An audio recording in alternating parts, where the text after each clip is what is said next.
Pasen, acérquense al fogón. Bienvenidos a un nuevo capítulo del Club de Cocina, donde la gastronomía turística se convierte en historia, territorio y gente que cocina con un propósito. Mi nombre es Camilo Gamron y junto con Fede Masachesi hacemos este podcast. Ya capítulo sexto de este podcast, último del año. Cerramos de gran manera este 2025 con un gran invitado en esta ocasión. Nos acompaña Ricky Rodríguez, creador de Gran Fuego, campeón sudamericano de cocina leña y referente de la cocina criolla hecha a la llama. ¿Cómo estás, Ricky? Bueno, primero que nada, gracias por la invitación. La verdad que es un honor para mí volver a Córdoba con ustedes que son unos genios y con acá en una institución que tiene tanta historia como Mariano Moreno. Así que bueno, gracias. Todo bien, por suerte. Bien ahí, Ricky, gracias por venir. La verdad que va a ser un programa, ¿no? Gran programa el de hoy, sin duda. Vamos a empezar con la primera pregunta. Nosotros tenemos una pregunta ya típica de este programa, que es: ¿qué plato o qué comida te marcó en tu vida? Que te lleva algún recuerdo, algún momento puntual que te recuerda a personas. Guiso de arroz. Mi vieja. Mi vieja. La verdad que fue un plato, nosotros siempre de chico... Yo tengo como una historia a través del guiso de arroz de mi mamá, porque fuimos como... A ver, ¿cómo explicarlo? Humildes. Entonces, cuando éramos chicos, comíamos muchos días a la semana guiso de arroz, hasta el punto de por ahí cansarnos del guiso. Y después, cuando yo me fui de mi pueblo, que me vine a laburar a Córdoba, era más humilde todavía, porque tenía que laburar, hacía malabares para llegar y demás. Y extrañaba con locura el guiso de mi vieja, claro. ¿Entendés? Entonces es algo que me marcó muchísimo. Después te puedo decir la milanesa, porque comería 7 días a la semana milanesa, pero el guiso de arroz es mi plato. ¿Qué tenía ese guiso? Nada, salsa casera, arroz, a veces si había alguna albóndiga, un pedacito de carne, pero generalmente era sin nada, pero era el sabor de mi vieja, ¿entendés? El aroma a hogar. Sí, tal cual. Muy bueno.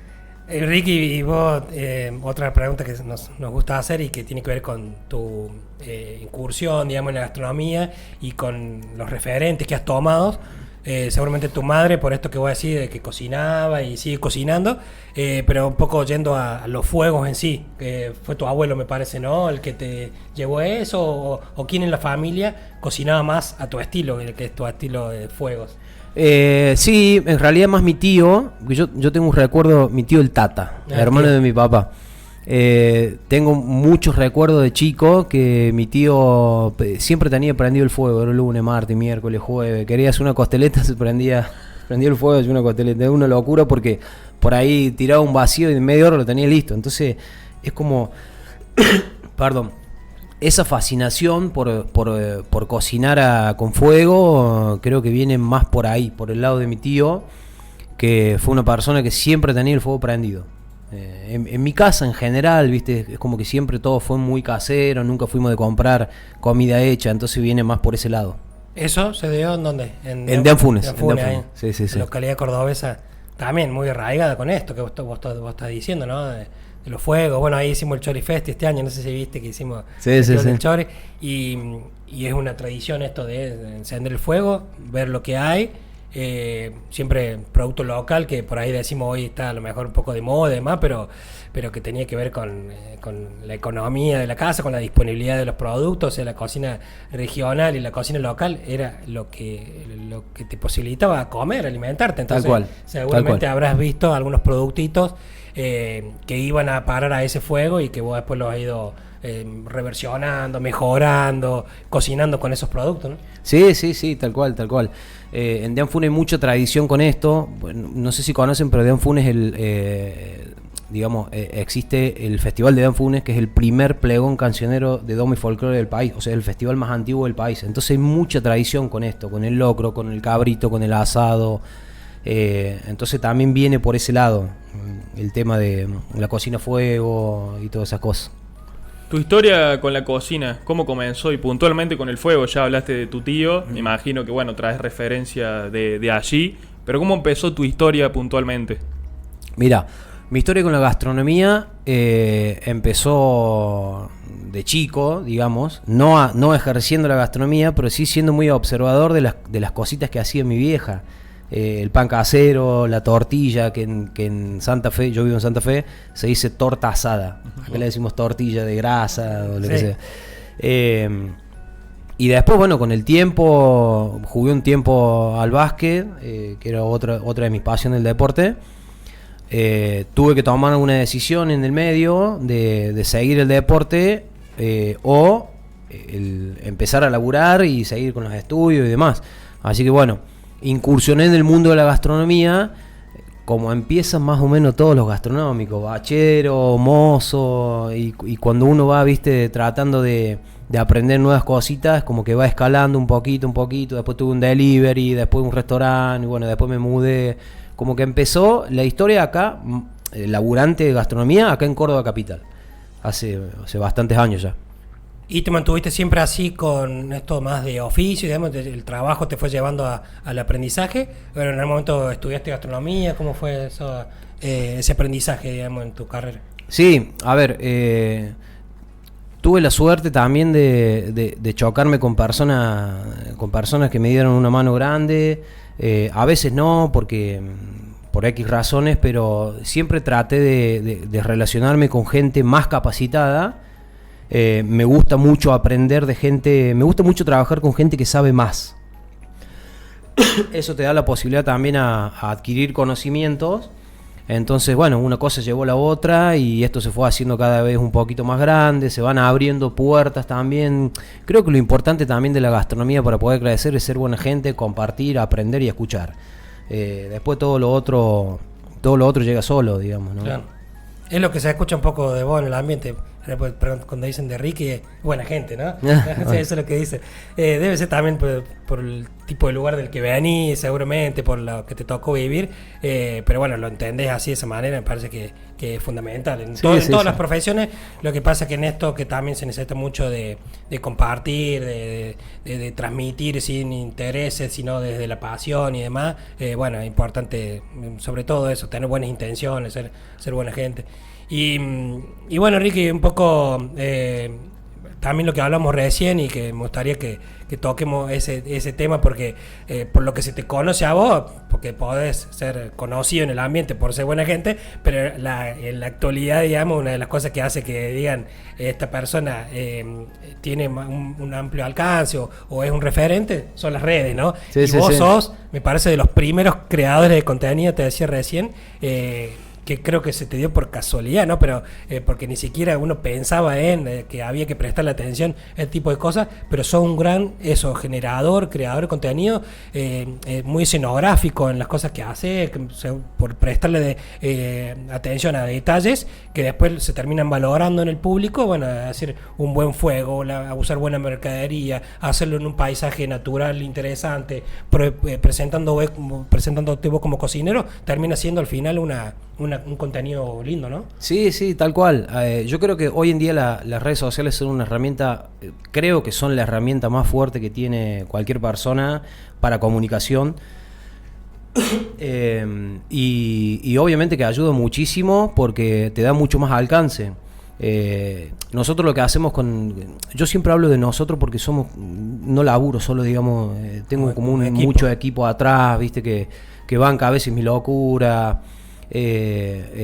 Tratamos de hacer las cosas muy prolijas, muy hasta estéticas también, obviamente, pero que sea un buen plato también, ¿no? Que sea un buen plato, que no sea un plato para redes, que solo se vea lindo, sino que nosotros tratamos de poner la misma impronta para que la gente sea visualmente esté lindo, pero que cuando lo come diga, oh, che, esto también está buenísimo, ¿me entendés? Claro. Pero yo creo que las redes sociales me abrieron muchas puertas a cosas que yo ni me imaginaba, hacer una cancha de River, estar en el Lollapalooza, salir a recorrer América cocinando, que vos decís, vos me agarrabas hace 15 años atrás y yo tenía un delivery en Alta Córdoba, ¿me entendés?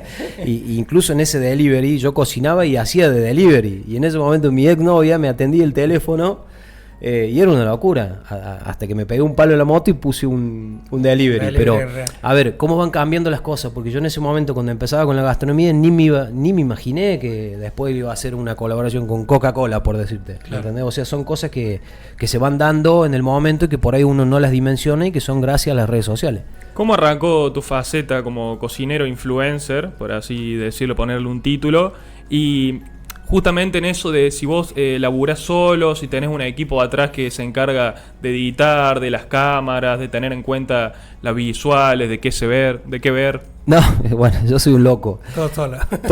Todo solo. Mucho tiempo, sí, obviamente. En dos momentos de mi vida, particularmente, antes que haga el Festival de Jesús María, que ahí hicimos un proyecto grande.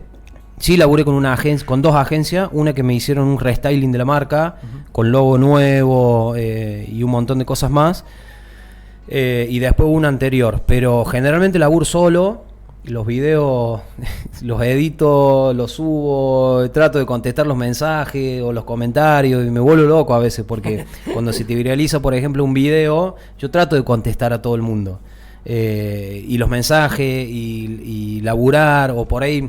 No sé, voy a un evento y el dueño del evento me pide hacer un video en colaboración. Y me di cuenta que en el evento no había hecho ningún video, ¿entendés? Entonces, bueno, es como que se complica. Todavía me falta un poquito eso de la profesionalidad en cuanto al contenido que subo.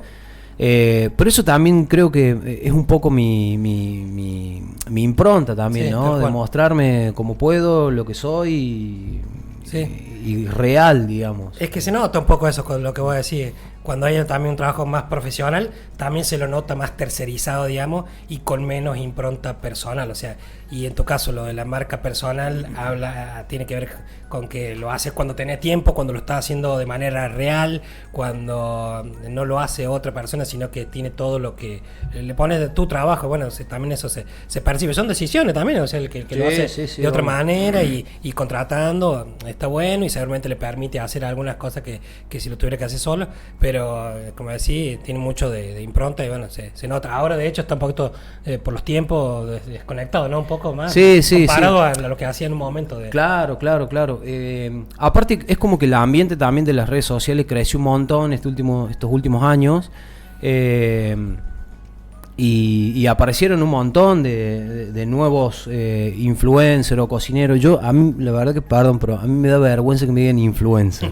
Soy como más de la vieja escuela. A mí me gusta que me digan cocinero, pero yo me río en realidad de eso. Sí. Pero bueno, sí, obviamente que en algunas colaboraciones que hago con marcas y todo eso, sí trato de hacerlo profesional, porque tengo un lineamiento con marcas. O con acciones, cuando doy algún curso de cocina o cosas así, obviamente que hay un lineamiento y una bajada de línea de gente de marketing de esas empresas que me dicen, che, vamos por este lado, vamos así, vamos así, pero bueno, se va aprendiendo también de eso. Se va aprendiendo, está bueno. Ahí estamos viendo algunas imágenes, esas van a salir también acá en el podcast. Eso fue en Cocinero Argentino. En Cocinero Argentino. La AFA. Eso fue nos contrataron de Bed Warrior, que es sponsor oficial de la AFA, para hacer una comida, digamos, un evento que eran dos equipos de famosos. Estaba el Pollo Viñolo, Sofi Martínez, ¿viste? Cuando juegan al fútbol puede ser que hay partidos. Claro. Sí. Y como Bed Warrior es sponsor oficial de la AFA, le prestan el predio para hacer esas cosas. Y bueno, ese día pude conocer la pieza de Messi, dónde duermen, dónde comen. Me llevé el jabón de la pieza de Messi. Así que si me están escuchando, Bed Warrior, fui yo. Y lo perdí. Al día lo perdí. No sé dónde está. No te casaste. Una tontera, pero bueno, viste, en ese momento. Estuvo buena la experiencia porque conocimos los vestuarios. Bueno, ahí está, mira, justo donde se cambian ellos. Una experiencia muy linda. Justo había salido campeón mundial, entonces estaba como todo. Fue en junio 2023, eso puede ser. Claro, sí. Un año después, no, seis meses después de que había salido campeón. Sí. Estaban todos los focos ahí sobre la AFA. Claro. Y que nos llame Bed Warrior para hacer algo ahí adentro, fue como, sí, voy gratis. Entonces, sí. ¿Y qué bueno. Asado todo? ¿Qué comieron? ¿Cuál es la propuesta de menú? De todo un poco, fue un finger en realidad, porque ellos hacían como el partido, después venían, almorzaban, fue un mediodía, y después seguían con actividades. Entonces le hicimos como un catering de finger, 4 o 5 cositas, Pero sí, obviamente que fue mucho asado también, porque ellos pedían eso también. El quincho de la AFA es muy conocido, viste, cuando los jugadores van y que suben ahí, bueno, ahí hicimos todo, fue también un poco para redes. Hace un tiempo estuviste en la TV pública también haciendo sándwich de entraña. ¿Cómo viste esa experiencia y si era la primera vez tuya saliendo en televisión? No, en Cocineros Argentinos fui muchas veces. De hecho, en un momento, sí, fueron varias seguidas. No, a ver, la tele, ahí está, mira. Ese día, no sé si, sí, fue el día de la entraña. Me parece que fue el día que hice la entraña, sándwich de entraña. Es una experiencia linda porque te abre muchas puertas también.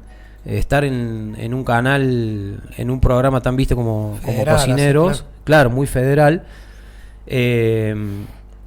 Yo salgo de Cocineros Argentinos y eso te abre muchas puertas, porque la gente te ve, te conoce, es como que vos le das una identidad a la persona que estás viendo, el personaje en este caso. Entonces te quieren contratar para eventos, para lo que sea. Che, Ricky, mirá, te vi en Cocinero, me caso el año que viene, vos, Entonces te abre muchas puertas. Entonces es como que le tengo mucho respeto, es algo muy profesional lo que hacen generalmente los medios. Así que sí, te abre muchas puertas, linda la experiencia. En esta puerta de posibilidades, ¿dónde fue el lugar más loco que te tocó cocinar? ¿Algún casamiento de un famoso, un festival? Bueno, nombraste el Lollapalooza, la cancha de River, pero ¿hay alguno que te haya llamado la atención y que viviste una experiencia así muy loca? Muchas, en realidad. Cancha de River, en el show de Weekend, que me acuerdo que estábamos despachando con los chicos y había 70.000 personas. Y en un momento yo despachando no le escuchaba al cliente que me estaba pidiendo algo, ¿me entendés? Y me dice uno de los chicos, mirá. Claro, yo levanto la mirada, habían apagado todas las luces del estadio, se habían prendido todos los celulares y empezó a gritar todo el mundo y ahí dije, mirá dónde estamos. Tiré todo y me fui al medio de la cancha y tengo videos de eso, después si querés se los paso.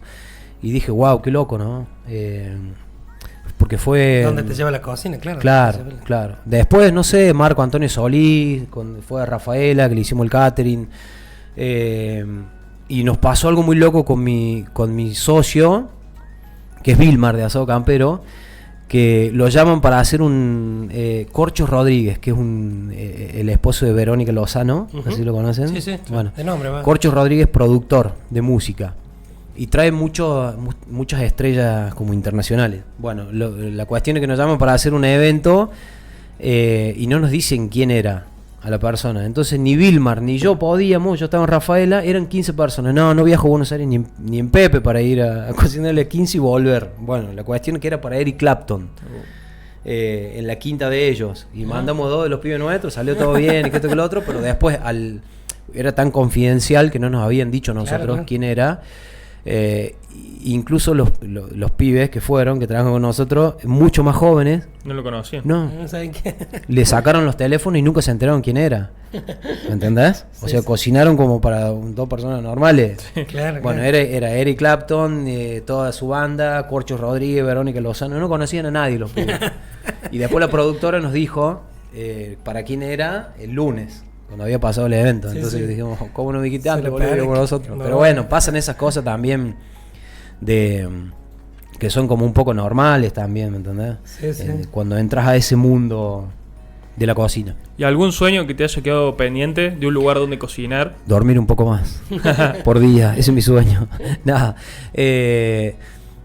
Sueño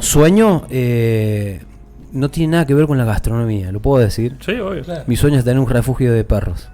¿Vale? Sí. Soy muy amante de los animales y me cruzo un perrito en la calle y me lo quiero llevar a toda costa. No puedo llevarme todo, pero bueno. Claro. Perdón, pero ese es mi sueño. Bien. Después en la gastronomía, obviamente, uno va como no siendo consciente en el paso de lo que va haciendo, de todo lo que está haciendo. Entonces es como que no tiene fin. El hecho de seguir produciendo o de estar en River, después en Lollapalooza, porque a mí me pasa mucho que cuando estoy en un evento no estoy en ese evento, sino que estoy pensando en el siguiente. Entonces es una cuestión de ansiedad del cocinero, pero bueno, viene por ese lado también el hecho de los sueños de los gastronómicos, particularmente en mi punto. No tengo un sueño concreto, sí me gustaría seguir trabajando de esto mucho tiempo más y seguir abriendo puertas, porque creo que todavía es infinito lo que se puede aprender de la gastronomía.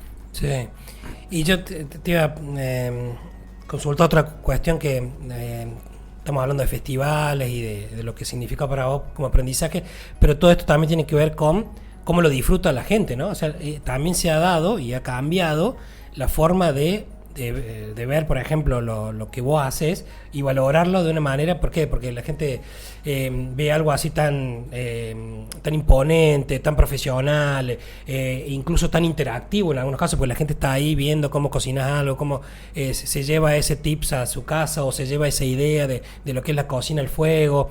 Entonces nosotros acá, por ejemplo, siempre hablamos de gastronomía como producto también turístico y atractivo, claro, que la gente cómo lo valora. Y vos, en ese aspecto, ¿cuándo notaste que la gente lo veía diferente? O sea, porque todo esto que estamos hablando de las redes, del crecimiento de Ricky como personaje, como cocinero, todo, tiene que ver con la valoración de la gente, por algo que a lo mejor antes no le prestaba atención. Vos estabas cocinando, o tu tío cocinaba, y por ahí no se le acercaba a la gente, o no, claro, o no era el atractivo que sos vos hoy. Y eso es porque la gastronomía en algún momento se convirtió en un atractivo turístico por lo interactivo, por lo profesional que decíamos. ¿Cuándo notaste vos esa interacción tan potente que creo que existe? Yo creo que fue en el 2018, 2017, por ahí, que como les comentaba antes, fuimos un 31 a pasar la fiesta con un grupo de amigos a la Sierra de Córdoba. Y me tocó cocinar a mí, hice 2 costillares, me acuerdo, o el 2016, no me acuerdo sinceramente cuándo fue. Y justo quedó que se venía una tormenta tremenda. Me parece que se las pasé a la foto, creo, si no me equivoco. Se venía una tormenta tremenda y el contraste cocinando con las cosas y la tormenta y la montaña fue una foto que se viralizó y se me abrieron un montón de puertas. Mira. Ese año creo que la primera vez que me fui a Ecuador, creo, a cocinar, una cosa así. Pero sí, a ver, tiene mucho que ver también esto de las redes sociales y mostrar. Yo creo que también hay que mostrarse auténtico, porque después esa foto, no se me nota mucho, soy medio oscurito. No, pero está buenísimo, porque bueno, esa fue la primera viralización grande que tuve. Y estuvo bueno eso, porque me abre muchas puertas. Después todo lo otro llega solo. Creo que hay que ser consistente en lo que uno hace, profesional, serio, responsable, y después todo lo otro llega solo, creo, ¿no? Las redes sociales ayudan un montón, obvio. Y el emprendimiento de Jesús Mario tenés que ver mucho con esto, ¿no? Con por ahí la necesidad de estar vos más cercano a la gente, o sea, que la gente te encuentre en un lugar físico, fijo, y claro, que te vea cocinar y que te vea los fuegos y que, claro, y que estén cercanos, ¿no? Tal cual. Sí, yo creo que también el hecho de que la gente... Mira, eso fue The Weeknd, en el recital ese Vilmar. ¿El socio? El socio, un maestro, lo adoro con todo mi corazón. Y mira, ahí descargando. 2023 fue... 2023.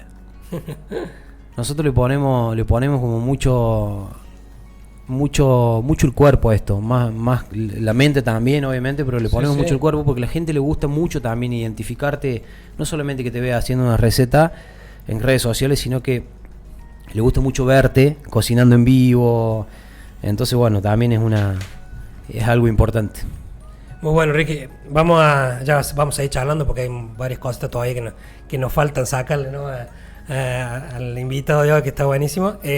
Vamos a hacer una receta con historia, que es uno de los segmentos del programa, donde a partir de la historia tratamos que la gente conozca un poco más de los platos tradicionales, emblemáticos, de eso que no se puede perder y que nos ayudan a conectarnos distinto al conocer un poco más de los platos, y que siempre tratamos que se relacione con el invitado, con el tema del día. Así que hoy la receta con historia habla del costillar a la cruz. Hermoso. Dice, hay recetas que se aprenden leyendo y otras que se aprenden mirando el fuego. El costillar a la cruz pertenece a esas cocinas antiguas donde el tiempo es ingrediente principal. Nació en el campo argentino cuando había que cocinar para muchos, con lo que había a mano y sin margen para el error. La cruz, esa estructura simple de hierro o madera, no es un invento gourmet, es pura lógica rural. Colocar el costillar de frente al fuego, lejos de la llama directa, permite una cocción lenta, pareja, profunda. No se trata de dorar rápido, se trata de esperar. Este método se usaba en jornadas largas, en encuentros donde el asado no era espectáculo, era alimento y reunión. Mientras la carne se cocina pasan cosas, se charla, se toma mate, se escucha el viento, se mira el monte. El asador no está apurado, está atento. La receta es tan sencilla como sabia: un costillar entero, sal, buena leña y paciencia. Primero del lado del hueso durante horas para que la carne se cocine desde adentro hacia afuera. Recién al final, cuando el fuego baja, se gira para sellar. No hay marinadas complejas ni técnicas modernas. El secreto está en entender el fuego, saber cuándo arrimarlo, cuándo dejarlo caer, cuándo no tocar nada. El costillar de la cruz no se pincha, no se apura, no se controla con reloj. Se escucha, se huele y se mira. Y cuando finalmente se baja, pasa algo especial. No hay aplausos, hay silencio. Ese silencio breve que aparece antes del primer corte. Y por eso el costillar a la cruz sigue vivo, porque no es solo una receta, es un ritual criollo, una lección de paciencia, una historia que se cocina de pie mirando las brasas. Recetón, ¿no? Costillar a la cruz. Hermoso. Ahí están los tuyos. Bueno, ha cambiado un poco la cruz, ¿no? El artefacto, ¿no? Por ahí está un poco más moderno, pero sí, es algo muy... Es una de las primeras cocciones que existieron, que tenemos conocimiento, muy, muy antiguo, así que aparte yo creo que hay como un ritual también. Nosotros más que nada los argentinos tenemos como un ritual atrás de cocinar a la cruz. Es tiempo, es paciencia, claro. Es compartir, ¿no? Porque el momento después, en 10 minutos te lo comen el costillar, pero estás 5 horas cocinando, que charlas y te reencontrás. A mí me pasa mucho esto, que te reencontrás y charlas con amigos cocinando un costillar de horas. Después cuando comen, ya está. Pero el durante, quizás hablas cosas y te pones al día de un montón de cosas. Y ¿tomas eso algo bueno también mientras cocinas? Ni hablar. ¿Qué fernet, birra? No, a ver, laburando nunca. Cuando estoy con amigos sí, pero laburando jamás. No me gusta. Es más, estoy como en contra de eso, ¿me entendés? Cuando estamos en un evento, claro, sí, es como muy profesional. Pero después, sí, cuando estoy con amigos, obvio, sí. Un regadito, como dicen por ahí. Claro. Y ahí decía un poco de lo tradicional, bueno, la carne, una buena carne, digamos, sal, una buena leña y nada más. Pero sin embargo, no sé si vos usás otro tipo de, o salmueras, o sales, o tu condimento propio, un chimichurri. ¿Qué hay en los costillares de la cruz de Ricky? Mira, yo generalmente no uso salmuera, pero es bueno usarla, porque vos vas hidratando la carne también por mucho tiempo de cocción. No es lo mismo cocinar acostado que cocinar parado, horizontal y vertical, porque tiene un nivel de desgrase mayor, digamos, cocinándolo a la cruz. Entonces está bueno, si nosotros vamos a tener mucho tiempo, costillar o lo que sea colgado, hidratarlo, irlo hidratando con algo. Y después yo no soy muy partidario de ponerle muchas cosas. Sí, los acompañamientos para mí son muy importantes, tan importantes como la proteína. Claro. Ahí sí como que juego un poquito más. Después la sal, después la carne, sal, pimienta un poco, que a mí me gusta mucho, algún picante o lo que sea, pero después de cocción. Básico, digamos. Sí. Las cocciones básicas. Y después los acompañamientos sí, un poquito más jugados. Y esa es la receta de la parrilla para eso, o sea, esa es la preparación más emblemática para vos de la parrilla, la que más te gusta hacer, ¿o tenés otra? Sí, me gusta mucho hacer, a mí me fascina hacer cosas grandes, ¿me entendés? O sea, me contratan, yo tengo que hacer 20 costillares, vamos, y hacemos 20 costillares. Me acuerdo, el año pasado me contrataron de Entre Ríos en La Roque, un festival que había, iba a hacer 58 estacas. Y el día anterior se suspendió. Me quería morir. Así que ahora tengo 58 estacas más en mi casa. Porque las hice fabricar, porque no tenía 58 estacas. Claro. Eran toda la cruz. Así que bueno, mira, eso es Buenos Aires, en la casa de mi socio. Estábamos adelantando algo para el Lollapalooza ese día. Sí. Esos fogoneros son más modernos. También le ha dado otra visual y otra visión al asado. Y ahí es como mucho más ahumado también, ¿no? Una cocción más indirecta. Pero también así más larga, se disfruta más el durante y tiene una estética importante, ¿no? Que por ahí las parrillas a veces, o sea, una parrilla tradicional como esta, por ejemplo, que vemos, no tiene tanta estética como este tipo de fogoneros. Claro. que son más parecidos a cocinar a la cruz. Totalmente. No, y también lo que te dan este tipo de fogonero, lo que te da es la facilidad de cocinar en cualquier lado. Porque muchas veces te quieren contratar, pero no, a ver, no me puedes arruinar el pasto. Y bueno, no, quédate tranquilo, llega un fogonero, no te arruino nada, entonces por ahí, viste, se te facilita en eso.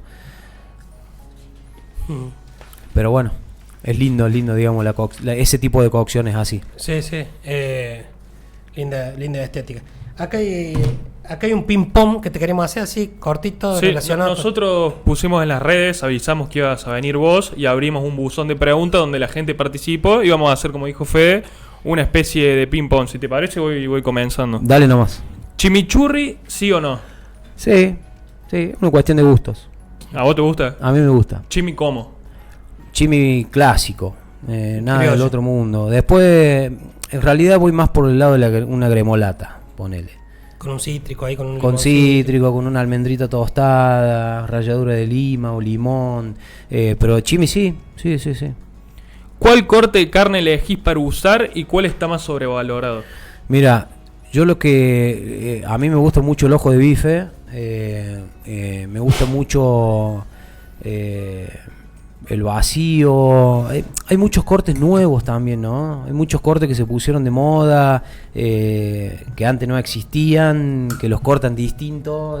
¿Cómo cuáles? Por ejemplo, la ceja del ojo de bife, el flat iron. Son cortes que están hace millones de años, pero los empezaron a cortar distinto y se pusieron de moda. Pero, ojo, me quedo con el ojo de bife. El ojo de bife, Sí. entonces. Sales especiadas, usás, ¿qué te parecen? No, tengo mucho respeto con eso, con la gente que lo usa, porque es una cuestión de gustos también, ¿no? A mí si me traes una sal que tenga romero, un poquito de ají molido, pimienta negra molida, sí, va espectacular, porque son cosas que les pongo generalmente a las cosas. Y si me las resumís en una sal, está buenísimo. Sí. Yo le mando un saludo ahí, aprovecho la preguntita de los chicos de Sal de Campo, que es espectacular. Una más. Productitos acá de Córdoba. Y la verdad que sí, después me acostumbré un poco a usarlas por esto que decís vos.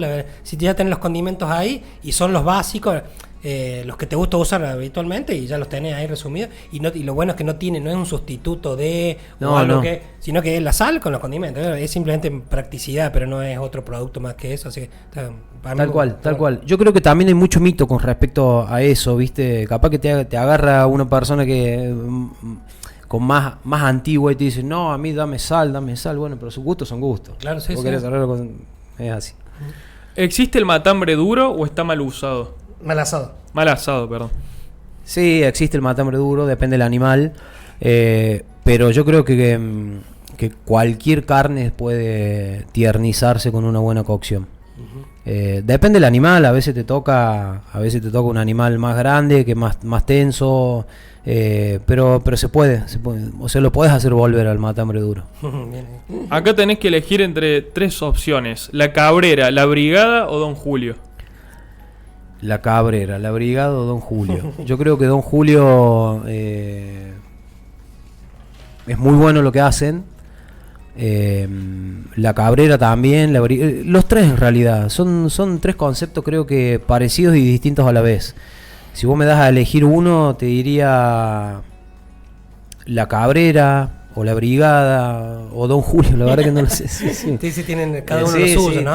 Tienen cada uno su impronta, son los tres muy conocidos, reconocidos, tienen excelente materia prima, así que quizás los tres, para los que no conocen por ahí, pues estamos hablando, siempre hablamos de cosas de Córdoba y en este caso dejaron unas preguntitas de tres parrillas emblemáticas de Buenos Aires, pero porque son las que a nivel más internacional las representan. Igualmente acá hay excelentes parrillas, ¿no? Pero estas tres son de Buenos Aires y me parece que por ahí la Brigada podría ser la más tradicional si se quiere, y Don Julio es la que ha hecho con el tema de las carnes maduradas y las guarniciones que vos comentabas. Un proceso muy... le ha dado más visibilidad. Claro, muy nuevo, aparte está en auge. Creo que salieron quinto o noveno a nivel mundial. Sí, tiene un reconocimiento a nivel internacional. Entonces, bueno, eso también le da mucha visibilidad. Ricky, nosotros siempre le damos puntapié y mantenemos la idea de la identidad de la gastronomía cordobesa. Vos si tendrías que elegir una comida para cocinar, viene gente de afuera, por ejemplo, y te dice, che, Ricky, quiero que me hagas algo bien cordobés, ¿qué elegirías? Cabrito. Un buen cabrito. en Deanfune, la ciudad de los cabritos. Deanfune, Quilino, creo que había más cabrito que perro en mi infancia. Sí. Cabrito, yo particularmente, si bien la empanada no es algo cordobés, autóctono de Córdoba, la empanada que hacía mi vieja, yo la sigo llevando a todos los eventos, la misma receta, nada más que le saqué la papa. Después todo lo otro lo condimento igual. Lo invitaría a comer empanada, porque es lo que más me pide la gente. Mirá. Y es la receta de mi vieja. ¿Y era más tipo cordobesa? ¿Es dulzona o no? La hago dulce, si me la piden dulce, pero generalmente la hago salada. A mí me gusta salada. ¿Carne cortada a cuchillo? ¿Carne Depende del evento. Si me lo piden con carne picada, tipo criolla, digamos. Si me piden carne cortada a cuchillo, depende del evento, pero más o menos son los mismos condimentos, las mismas cantidades y demás. Y para seguir hablando de identidad, en tus comidas, ¿qué sentís que le pones que es 100% Ricky, que es 100% tuyo? Sal y pimienta y picante. ¿Cocina picante? Sí, me encanta el picante. Uso mucho sriracha, que es un picante de los comerciales, creo que es uno de los mejores. El del Gallito, que es de... No sé la marca porque es tailandesa. Que lo compro siempre en el barrio chino, en Buenos Aires. Pero sí, mucho picante, pimienta, sal. Me gustaría bajarle un poquito la intensidad a la sal. Aprovecho de decirle a la gente, cuídense con la sal. No hay necesidad, claro, de ponerle... Por eso a mí también me gusta lo que hablábamos antes, el tema de las salmueras. Por ahí está bueno, más allá de la hidratación, es como vos podés elegir la dosis justa de sal, la condimentación mucho más regular, que por ahí cuando le echas sal, salvo que tengas muy buena mano, si no es muy difícil agregarle la cantidad exacta, ¿no? O sea, en cambio con la salmuera, vos preparás la salmuera, pesás la cantidad de sal, no sé, 80 gramos por litro de agua. Claro, y ya está, sí, está justito. Además que te hidrata, y sí pienso, también creo que con tener un buen producto no hay necesidad de que la sal esté por encima del producto, sino que es eso, un resaltador de sabor que tiene que estar en su justa medida. Totalmente. Tiene mala utilización a veces por esto de, sobre todo en los chacinados, ¿viste? Nosotros acá hacemos, yo del curso de chacinado acá en el instituto, y ¿qué pasa? La sal, como además de ser un conservante, a veces acelera el proceso, se ha ido utilizando mal para sacar un producto más rápido, o para asegurarse de durabilidad cuando no existía refrigeración, pero hoy con refrigeración, con hacer un producto consciente, con usar buena calidad, ya la sal, ¿no? en un chacinado no es el elemento principal, sino que tenés otros aliados como el frío, como la técnica, como el producto fresco para sacar un chacinado sin usar una dosis alta de sal, ¿viste? Así que está bueno eso, respetarlo y sobre todo resaltar el producto, que si no en definitiva es como que perde un poco la esencia. Escuela, eso es escuela. Aprendan, escuchen. Una masa, sí, tal cual. No voy a agregar nada porque lo dijiste tal cual. Así que, sí. Che, bueno, gracias Ricky. Y contar un poquito de la actualidad, que está bueno saber qué estás haciendo, que está un poco ahí, ya dijiste, eventos muchos, colaboraciones con marcas, pero también algún otro emprendimiento. Tenemos con mi señora, con mi novia, compramos un negocio en Rafaela, una hamburguesería, que hacemos distintos productos, digamos, no tiene nada que ver a lo que hacemos porque ella es pastelera y yo hago eventos, catering de otras cosas, pero bueno, una hamburguesería también conocida ahí en la ciudad. Bueno, estamos con eso, mi señora con la pastelería, yo haciendo muchos eventos, yendo, viniendo. Ahora es como que bajé un poco un cambio, no estoy viajando tanto a Buenos Aires. No tengo tiempo, sinceramente. Estoy un poco como complicado con el tema tiempo, tratando de que termine el 2025 para reorganizarnos y acomodarnos un poquito para arrancar el 2026 un poco más ordenados también. Yo creo que también esa es la piedra que tiene siempre el gastronómico que quiera hacer, y acá más que nada acá en Argentina, que es más complejo, es que estamos como desordenados siempre. Pero bueno. Justo me diste el puntapié para preguntarte sobre las hamburguesas, que ahora ya hace un par de años hay un boom, hamburguesería en todos lados, aparecen en los kioscos más o menos. ¿Vos qué opinás del mundo de las hamburguesas? Que por ahí hay tanto, y a mi entender se empezó a consumir más hamburguesas, se dejó de lado otros tipos de carne, otro tipo de comida. Sí, yo creo que está en auge. Estuvo en auge hace pocos años la esmayada, y hoy creo que está volviendo la hamburguesa tradicional un poco. con algunos acompañamientos distintos, ¿viste? Todo el mundo quiere tener hoy una hamburguesería. Sí. Yo no lo hice con esa intención, sino que fue con otra intención comercial. Pero es como todo en la gastronomía, digamos. Termina siendo, mucho catalogan a la hamburguesa como una comida chatarra, ¿sí? Pero si vos haces una hamburguesa cuidada, con producto, si le conoces la trazabilidad a la carne, si le conoces al panadero que te hace el pan. Yo, por ejemplo, tengo un panadero en Rafaela que no usa conservantes, entonces siempre el pan es fresco, ¿me entendés?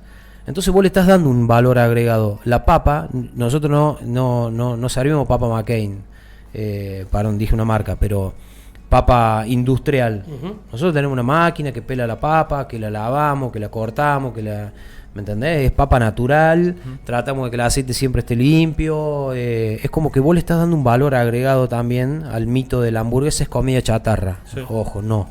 Claro. No siempre. Un platazo, puede ser un platazo muy completo. Puede ser un platazo. Y más si le prestás atención a esto que vos seguro le prestás, que tiene que ver con los toppings, las guarniciones. Ahí debe estar un poco la personalidad del negocio y lo tuyo, ahí la impronta, ¿no? Totalmente. Los toppings, eso. Y totalmente. Fede, si me dejás, yo voy a hacer la última pregunta, ya estamos creo que en tiempo. ¿Sí? Vi que sos embajador de Imperial acá en Argentina. Sí. ¿Hacés recetas con cerveza? Ahora hace mucho que no. Pero hice muchos eventos, hice muchas recetas para ellos y fui a distintos eventos que, por ejemplo, ellos tienen el Imperial Beer House en el campo argentino de polo, en Avenida al frente del hipódromo de Palermo. Y ahí hicimos muchos lanzamientos. Yo les hice, por ejemplo, el lanzamiento del Imperial Cero Alcohol, otro evento con Donato, con el cocinero, que después se suspendió por mal clima, después lo volvimos a hacer. Hice muchas colaboraciones con ellos me acompañaron al Bocas Abiertas, hicimos como muchas colaboraciones en conjunto. Así que sí, obviamente que es muy interesante trabajar con marcas así tan reconocidas porque te da como un cierto reconocimiento también de la gente y te abre las puertas de otras marcas también importantes. Claro, sí, posicionamiento, todo. Sí, tal cual.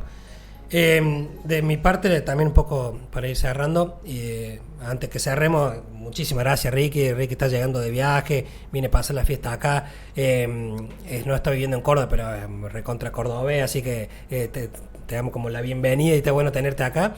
Fue un poco casual que hayamos podido coincidir y para nosotros está muy importante, está bueno que hayas venido, así que te doy muchas gracias. Y lo que no quería que se nos pase un poco, que vos has hecho un trabajito ahí interesante, lo que es torneos. ¿Viste cómo te preparás? ¿O cuál torneo te dio más reconocimiento? Si seguís haciendo ese tipo de actividad que demanda obviamente un desafío muy importante, pero supongo que también te ayuda a ponerte a investigar, a practicar, a entrenar, a viajar, a conocer otros competidores. Bueno, ¿cómo va esa parte? ¿Cómo se ha dado? Contar un poco de los torneos tuyos. Sí, fue algo lindo también. Ahora no estoy haciendo torneos. Es como que empecé siendo participante y terminé siendo en algunos torneos jurado. Empezó hace mucho, que cuando viajé a Brasil, que fue el primero a Campo Grande, viajamos en el Bora de mi novia sin aire, 2.200 kilómetros de ida, 2.200 kilómetros de vuelta, hacía 45 grados, bueno, ¿sabes? Una locura. Todos los otros equipos de Sudamérica, todos en avión. Nosotros fuimos en un Bora, una locura el viaje. Divino. Fueron 6 platos distintos, 6 proteínas distintas, en donde, porque la gente piensa mucho que no, es un concurso de asado, sí, es fácil, que no hace una costilla, que esto, que lo otro. No, vos tenías que crear 6 platos distintos, con 6 proteínas distintas, con 6 guarniciones distintas, presentárselo a 6 jurados de distintos países, ¿me entendés? Es algo un poco más complejo que un torneo de asado. Claro. Y después volví al año siguiente a Valdivia, a Chile, también nos fue bien. Y después eso como que te abre un poco las puertas de un montón de cosas, de laburo, y me empecé a cargar de laburo y de pronto no pude viajar más a ningún torneo. Y claro, sí, fue una locura. Eligiendo después en un momento. Claro, y después me empezaron a llamar para ser jurado de distintos torneos. Al haber hecho experiencia como participante, fui por ejemplo, al Monumento a la Bandera de Rosario, que es un torneo muy grande, lindo. Así que mi experiencia con eso fue la verdad que muy enriquecedora. Positiva, claro. Sí, muy positiva. Sí. Muy bueno, Enrique. Estamos finalizando el año, ya capítulo 6. Sí. Fede, me dijiste en la previa que querías hacer un cierre, un análisis de lo que fueron estos 6 capítulos. Quería invitarlos en realidad a que sepan que esto es el final de esta primera temporada que hicimos, que lo queríamos hacer justamente como para arrancar el proyecto, era un momento adecuado para lanzarlo, pero se venía también el final de año, entonces dijimos, bueno, por lo menos hacemos una temporada corta, estamos cerrando ese ciclo, esa etapa, pero en realidad siempre con la idea de preparándonos para el año que viene, que vamos a el formato, le vamos a agregar algunas cositas, lo vamos a siempre tratando de enriquecerlo, así que bueno, se viene más Club de Cocina, y Camilo, de ya un gusto que haya acompañado acá, que te haya sumado el proyecto. Por ahí yo lo venía pensando, pero se necesitaba así alguien que como vos, que le dé un tinte un poco periodista y que bueno, que acompañe, que crea en el proyecto, que apuesta, así que te agradezco un montón. Al final nunca contamos cómo nos conocemos, pero lo vamos a dejar para más adelante todavía, o si no lo contamos en las redes. Pero con Camilo, lo conozco a Camilo desde que era chico, digamos, y en otro momento les cuento la otra parte, pero lo que no quiero dejar de decir que ha sido un gusto compartir este año y esta temporada con vos y hacer este programa. Muchas gracias, Fede. Yo opino lo mismo, también me sacaste un poco de la zona de confort de hablar de fútbol toda la semana, que Talleres, que Belgrano, que la selección, que esto, que lo otro, y poder venir a hablar de gastronomía, empezar a conocer un poco más de ese mundo, que yo en mi casa la verdad me hago un huevo revuelto, un arroz, de a poco voy aprendiendo más cosas, y poder compartir este espacio con vos también me enseña y aprendo un montón. Y bueno, agradecerte, Ricky, por supuesto. No cualquiera hubiese aceptado una nota a esta fecha, 23 de diciembre, muy, muy fin de año, y también venirte de Rafaela, llegar hace un rato, me imagino que debe estar cansado de tanto viajar, así que bueno, es un orgullo que esté acá acompañando. Yo también iba a viajar hoy a Santa Fe, en realidad ayer, y cuando Fede me dice, che, mirá que viene tal, dije, no, tengo que estar para hacer el cierre de año, y obviamente me interesaba mucho que poder hacerte una nota a vos, así que nada, agradecerte por eso. Bueno, no, gracias a ustedes por haberme invitado. La verdad que yo, mientras pueda, siempre trato de hacer estas cosas, porque creo que ustedes, bueno, son dos referentes en Córdoba, periodismo, gastronomía. Es un honor para mí estar acá, gracias, pero le dan un valor agregado a la gente. Está buenísimo este tipo de programas, porque son, aparte de ser entretenidos, son informativos. Entonces, educar un poquito, yo creo que es lo fundamental, que nunca se tiene que perder. Educar a la gente, porque a veces uno en la comunicación confunde cosas, y entonces cuando nosotros tenemos un micrófono adelante o tenemos el poder de llegar a la gente, creo que lo importante es educarlos, enseñarles bien, porque después los que nos escuchan tratan de hacer cosas que nosotros hacemos, claro, o nos creen porque nos ven atrás de una pantalla en este caso. Así que bueno, me alegro mucho por ustedes, la verdad que es un programa hermoso, y la próxima que pueda voy a venir y les voy a traer algo de comida porque no traje nada ahora. Cuando quiera. Bueno, muchas gracias, Fede, Ricky. Le agradecemos también a la Mariano Moreno, por supuesto, por el lugar y el espacio. Pueden ver los capítulos on demand, van a estar en YouTube. Este programa se sube más tarde, hoy martes, pero bueno, durante las vacaciones pueden seguir viendo para ver más recetas, otros capítulos con gente muy interesante que también nos visitó en estos 6 capítulos. Volveremos el año que viene para más Club de Cocina.